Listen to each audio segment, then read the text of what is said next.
Toy Fighter is a 1999 3D fighting game released for the Naomi arcade board.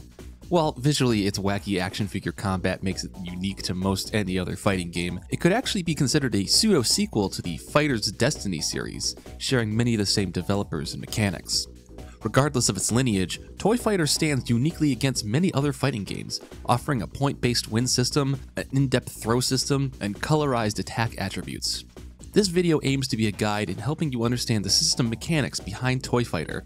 The game is very easy to pick up and easily playable with rollback netcode thanks to Fightcade 2 and Flycast.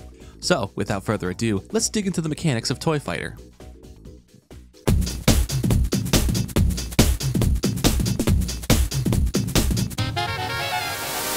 Toy Fighter is a 3-button game: punch, kick, and dodge. Punch and kick are self-explanatory, but dodge is a funky one. Unlike a Virtua Fighter 3-button setup, you can still hold back to block, but when you hold the dodge button, your character will change up their idle stance and automatically evade any normal strike thrown at them. This does have its downsides, but we'll talk about them later.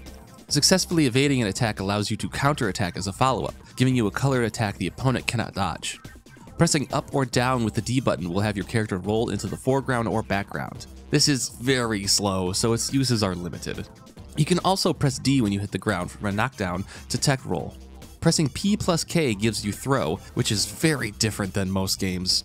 You cannot immediately break a throw. Instead, when thrown, a bar will show up and you have to tech at the right time to escape the throw. However, some throws, notably basic throws, can be timed to be reversed instead, forcing your opponent to then time a throw tech or potentially a reversal of their own. If you throw someone who is dodging, their timing bar is significantly shortened, denoted by the yellow color. This also happens to opponents who are in the startup, active frames, or recovery of their bomber attack. Bomber attacks are this game's special moves, done by pressing all 3 buttons. Each character has a unique bomber that on hit instantly depletes their life bar and on block will reduce their health to 1 HP. Bombers take 1 credit to perform, which you start with 5 per set. Bomber attacks have incredibly large startups, and during that time you can mash P and K to speed up the startup or press D to cancel. If you cancel a bomber startup, you do not spend a credit, so while bombers have significant startup time, there is room to psych out your opponent with them. There is this small bar above the bomber credits. This is your bomber bar. It starts full and allows you to immediately use a bomber, but after an uncancelled bomber attempt, it will need to fill back up before you can bomber again. It is worth knowing that bomber credits do not reset after the match. If you win and you spend 2 bomber credits in the match, the next match in the set will have you start with only 3. You will notice that there's this strange ring that kind of follows the combatants around. This is the battle circle, but we'll also just call it the ring. The ring serves as a sort of small boundary for the fighting arena, but also allows you to interact with it. When your back is to the ring, you can jump on top of it to access a suite of ring-specific moves, which are usually powerful colored attacks. However, when on the ring, you cannot block or dodge, and being hit off of it will put you in a launched state. Another way to use the ring is to turn around and kick it. This turns the ring into an attack that will hit the opponent who is touching their side of the ring and send them stumbling back towards the center. All characters can do this with quarter circle back K, except Hero, who does it with quarter circle back P. Depleting the opponent's life bar is only one way to win. In Toy Fighter, matches are won by removing all 5 of the opponent's hearts, or life points. Depleting the health bar removes 1 point, successfully throwing them removes 2, and hitting them with a bomber removes 3.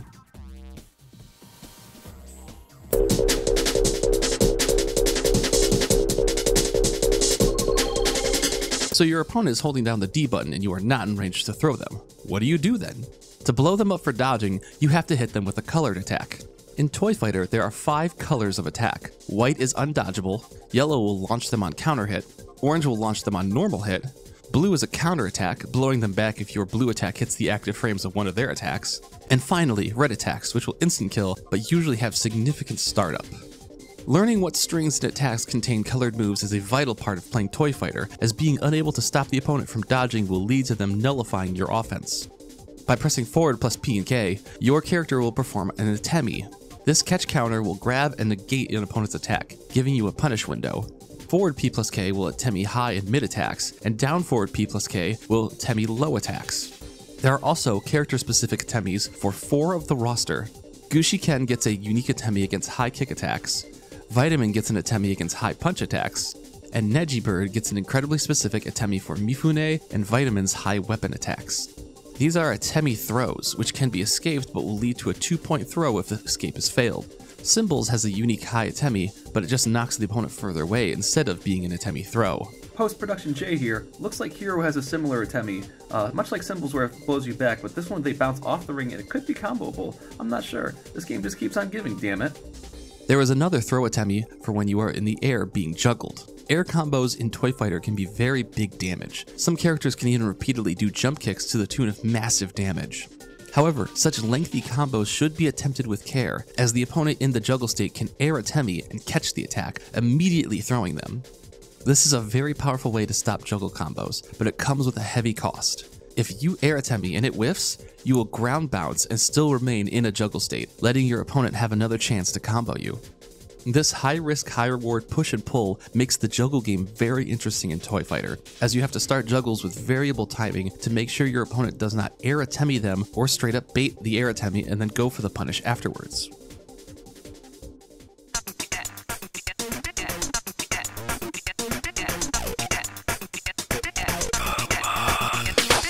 For as simple as Toy Fighter is to pick up, there is a shocking amount of nuance under the hood. Dodging attacks is not exactly universal. Certain attack heights cause certain dodge attacks. For example, all dodge attacks are white colored, but dodge attack punch on your opponent's high attack will give you a yellow uppercut, launching the opponent if it counter hits and making it the most lucrative dodge attack to land. Dodges on mid have your character leap backwards, meaning that a mid dodge attack may whiff because it is outside the attack range now. The biggest variance is if the attack is dodge attackable at all. Some moves, and we currently do not know the rhyme or reason, are hard-coded to have a unique dodge animation when dodged, and you cannot attack out of this animation. For example, Vitamin's KK string is 2 high kicks, but instead of being normally duckable with a dodge and yellow uppercutted with a dodge attack punch, the opponent will have this unique dodge animation where they slip to the side and then cannot perform dodge attacks out of this.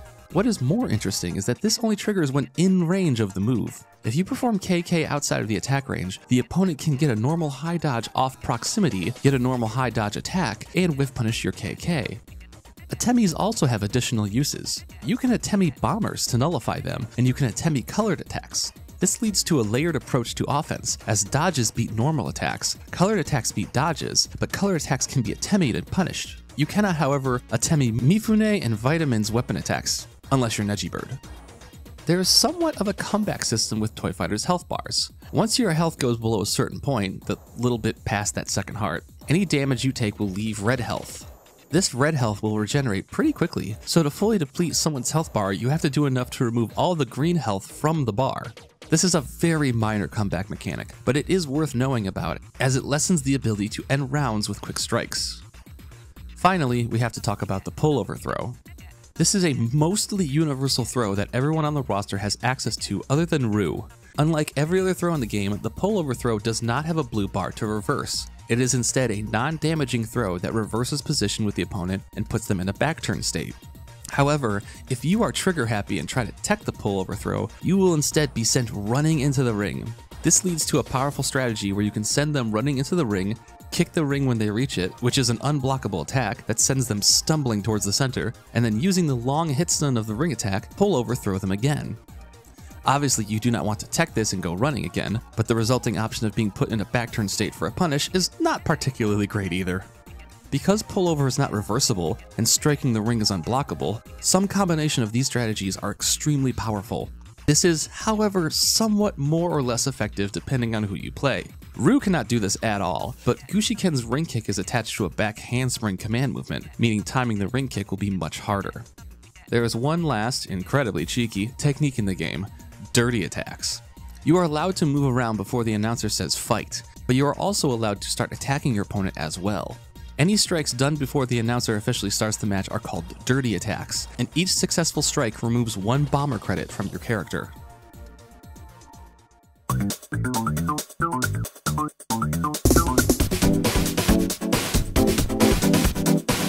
As Toy Fighter is a 3D game, it focuses on attack strings instead of normals and specials. Because of this, it would be ridiculous to run through each character's move list, so we will just offer a small summary of what makes each character unique. For full move lists, please visit the Toy Fighter Mizumi Wiki, where we have put together an incredibly detailed resource for this game. Gushiken is the standard and easily approachable all-arounder of the game. He has good variety of strings, accessible selection of colored moves, and some more advanced aspects like a command movement, the ability to put himself in back turn after some attacks, and a unique Atemi throw against high kick attacks. With no glaring weaknesses, Gushiken is a solid pick for beginners looking to get into the game. Rue is one of the stranger characters in the game. She has very intricate string commands, so learning all of her options may take some time. Her Sidewinder command movement also grants her a way to crush high attacks as she moves forward. Sadly, she does also have the lowest amount of colored attacks, and is the only character without the pullover throw. But she holds one ability that no one else in the cast has: throw strings.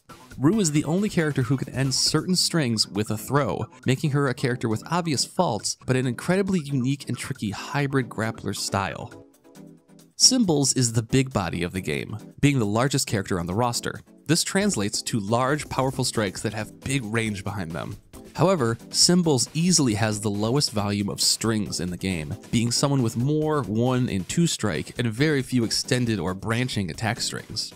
His basic throw is unique for being reversible up to 6 times, and his high Atemi knocks the opponent back instead of a normal attack, catch, and punish. A very powerful character, Symbols is best for those who want a simple but very effective game plan.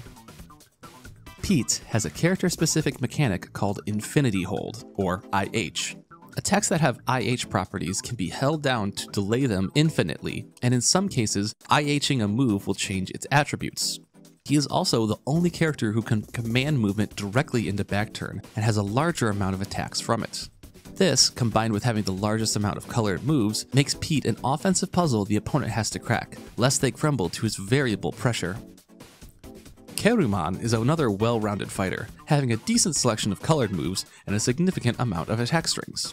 He has 2 unique stances. His frog pose does not crush highs by itself, but gives him access to attacks that will, and when on the ring he can dive off and swim under the floor.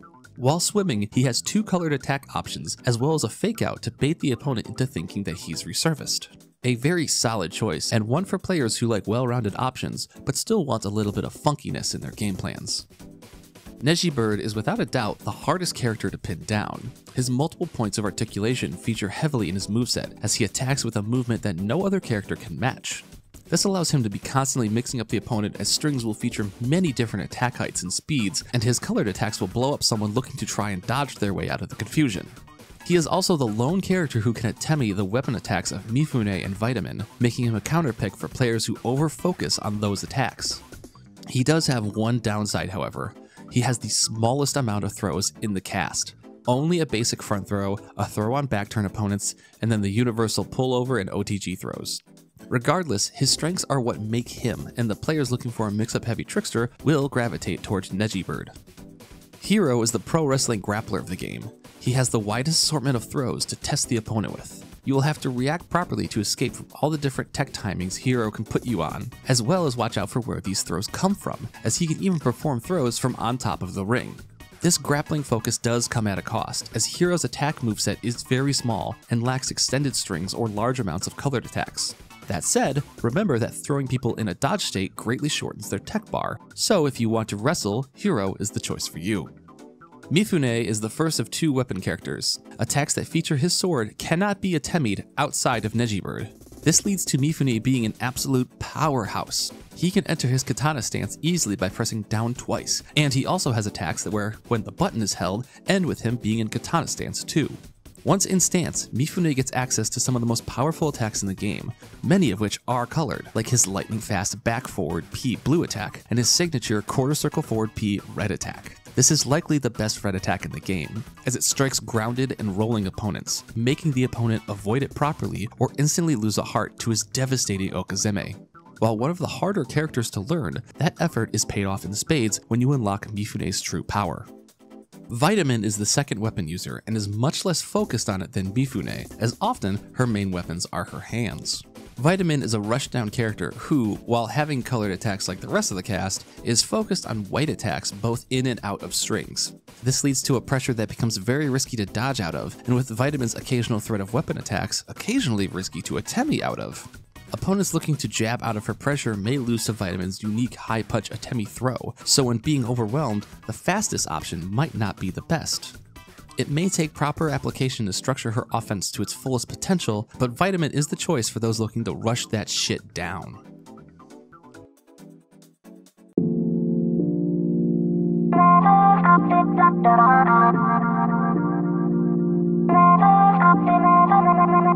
Competitively, Toy Fighter is still very much in its discovery phase, so if any of this information ends up being wrong in the future, please forgive me. The advent of Flycast giving Naomi Games rollback netcode sparked the competitive community for this game, and it is still very much in its infancy. However, what is known is that Toy Fighter is an easy to pick up game that is both very enjoyable to play for newcomers, but also has a shockingly large amount of depth under the hood. The Toy Fighter community is hard at work making an incredibly detailed wiki for the game over at Mizumi, so if you are looking for more information on the game, that will be your biggest resource. If you wish to join our community, the Discord will be linked in the video description below. This game absolutely rules, and I can only hope this video gets new players up to speed on what to expect from the game, and people who have never heard about it before interested in trying it out. The game is easily accessible on FightK2, so boot up, pick your toy, and enjoy the wonder that is Toy Fighter.